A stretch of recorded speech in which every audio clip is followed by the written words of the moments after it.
Widzowie, dzisiaj kończymy Demon Soulsy, ale ja w trakcie tego gameplayu o Demon Soulsach wielokrotnie wam mówiłem o tym filmie i musimy go obejrzeć, bo to jest taka zajebista historia, która idealnie pokazuje, jak powinno się remake'ować gry. Dawaj, oglądamy to, bo to jest po prostu taki banger.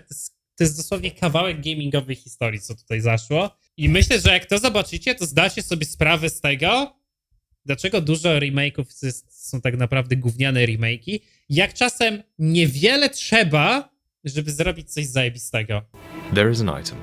On a body, on a bench, on a balcony, behind a locked door, behind an illusory wall, behind some boxes, in an alleyway, in the third level of Boletaria Castle. And none of this was in the original game. And after a solid week of theorizing... Wyobraźcie sobie to. Jesteście giga fanem jakiejś gierki, wychodzi jej remake i nagle są dodane dodatkowe drzwi, dodatkowa iluzoryczna ściana i dodatkowy przedmiot, którego możesz zobaczyć w trybie fotograficznym, nie?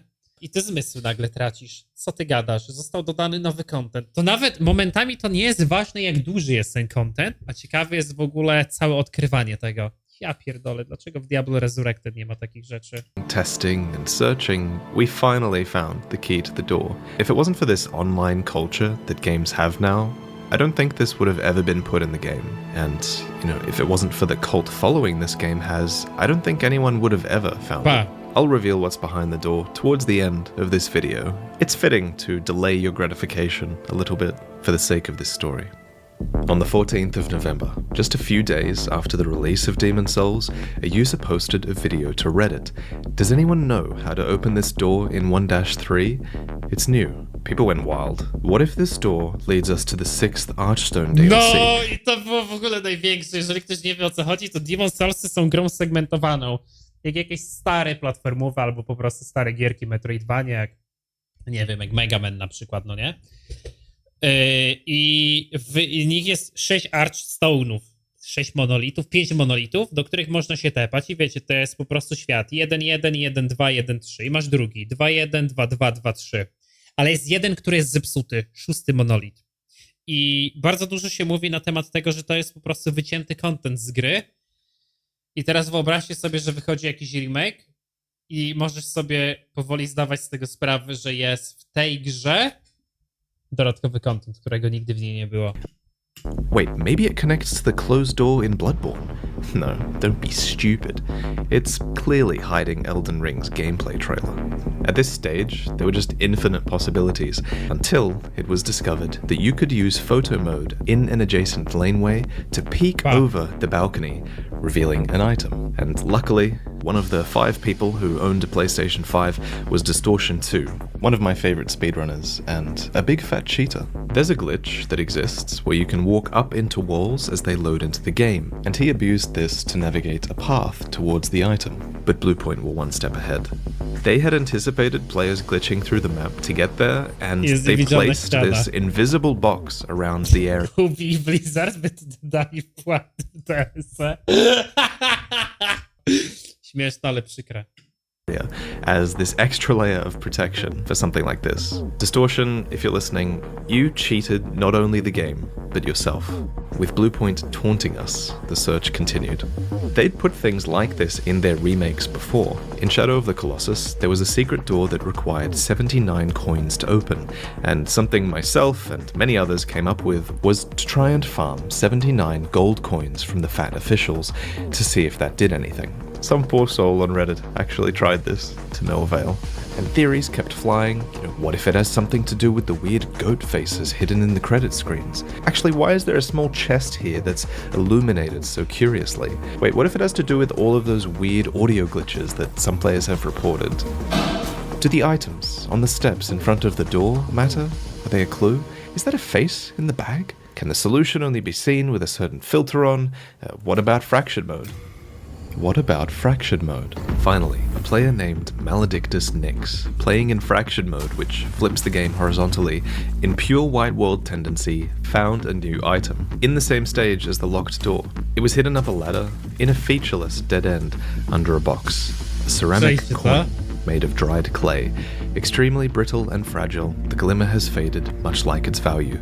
It's also a consumable item that recovers a tiny amount of HP. So, coins were back on the menu, but don't consume them for the health bonus, for the love of God. Instead, find more coins. People quickly speculated that these would only be discoverable in fraction mode and in pure white tendencies, hidden within breakable rubble, and they were right. We had an actual goal now, and filled with new determination, players began discovering coins left and right. 4 more were found in pure white world tendency, in 1-3, in a featureless room off to the side of a courtyard, in 2-2, on an island down the lava river, in 3-1, past the human ball in one of those small locked cells under a chair, in 4-1, within the grave robber's cell, and then 5 more in pure black world tendencies, so in 1-2, up the stairs before the tower knight, under a table, by the winch, in 2-1, past the 3 dogs that are at the bottom of this ramp, tucked away in this dead-end lane within some boxes. In 3-1, on the right as you approach the Fool's Idol, back and before a fence. In 4-2, hidden within the pit that Patches kicks you down. And finally, in 5-2, before you fight the Dirty Colossus, up a ramp, in a room, in a box. So that made 10 coins, which was a really neat even number, and it even matched what looked to be the number 10 on the back of the coin. And when you traded them with Sparkly the Crow, she would react positively. But then she would just drop the items right back at you. Maybe we didn't have enough?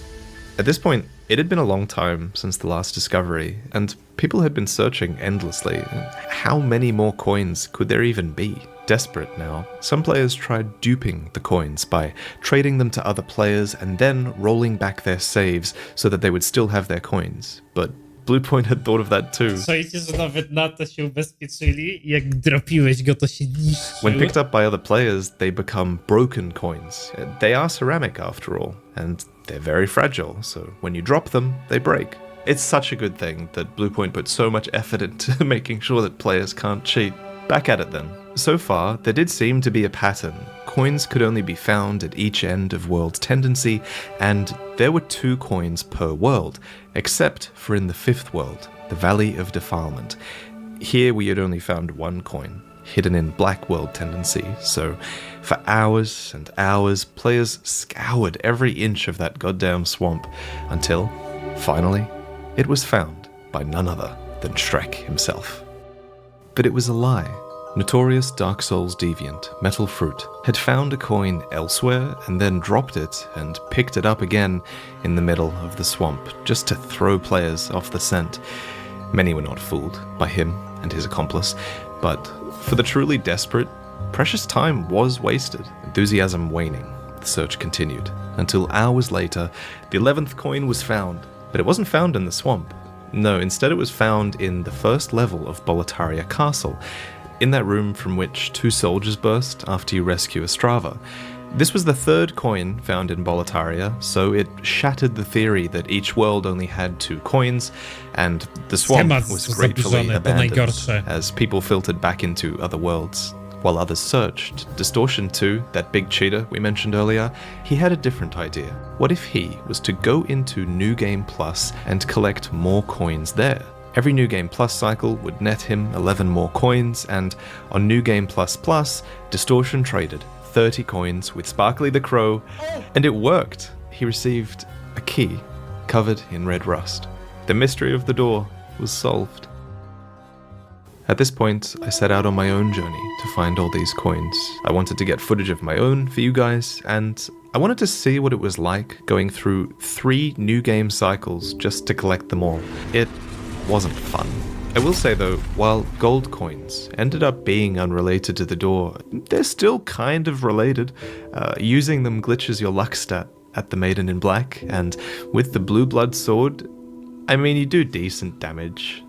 Wait, am I a cheater too? Even with this slightly overpowered weapon, a lot of things will still kill you in one hit, and it should still take you like 12 hours to go through this many New Game Plus cycles. But luckily, while I went through all of this, I had Audible to keep me sane. Consider visiting audible.com/VartyVidya or text VartyVidya to 500 to start your free 1-month trial. So you beat all the bosses, you make sure you always get rid of human form in the Nexus to make sure that you hit pure white world tendency in all worlds. And then you get all the white world tendency coins, then you farm stones of ephemeral eyes, then you die in human form in each world until you get them to black world tendency, and you get all the black tendency coins, then you go into New Game Plus, and you do it again. You kill all the bosses, you kill yourself in the Nexus each time, you get permanently stuck in a wall on the way to Old Monk, you go to... Wait, what? I can't warp out of here. I can use items, but I can't use the warp item. And... yep, I'm being invaded by players who are becoming the Old Monk, so I can't even get someone to kill me here. And the cutscene is unskippable too. Oh, fuck. This is how it ends. Hours of tedious grinding, an entire character ruined, stuck in a wall for all eternity. I'm not doing that again. Unless... holy shit, it actually worked. You can just warp out from the menu. Thank God. So finally, I get the key.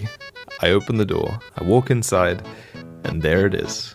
So I started to take some photos of my character looting the item. You know, I wanted to make sure I could get a good thumbnail for this video. Looks good, right? That's a great shot. Photo mode is actually so good. Anyway, here I'm thinking, okay, I'm gonna log out, and I want to keep the item there because I'm gonna come back later and take some more photos. You know, I'm not 100% convinced that I have a good thumbnail photo yet. So I log out, but I should probably check if it's still there. And it's gone.